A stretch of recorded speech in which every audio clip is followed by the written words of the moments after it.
Lakini ujue serikali iko na another sheria nyingine. Mwanafunzi akitumwa hapa usimtume nyumbani. Unawahi kusikia hivyo? Huyo mwanafunzi usimtume wapi? Nyumbani. Na ule atamtuma tunashughulikia hii serikali. Sasa mwanafunzi yako hapa, mimi nimeajiri mwalimu yake, maprofesa wako hapa wanafundisha, wanataka mshahara. Hawajui maneno hii ya serikali hii. Mimi ndio naelewa. Sasa funding board mkiwa mnangojea hiyo milioni 80 after maybe 1 month hivi mwezi moja unakuta kwa account wamedeposit 20 million na wamenyamaza, haina list. Sasa unawaandikia unauliza hizi 20 million za nini?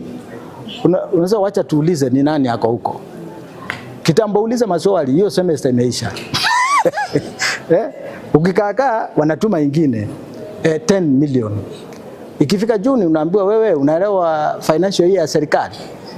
Si financial year imeisha wewe. Hiyo inakuwa zile zinaitwa pending bill.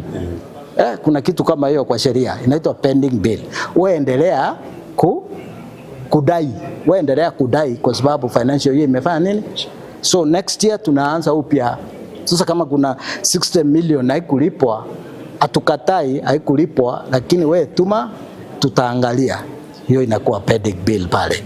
Mpaka saa hii wakati hii program ilianza 2016 mpaka mwaka jana wa 2023 tunadai funding board 2.1 billion hawajalipa kwa hii university.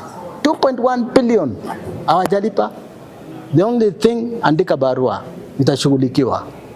Andika kutoka 2016 mpaka sasa hajalipwa na hakuna kufukuza wanafunzi.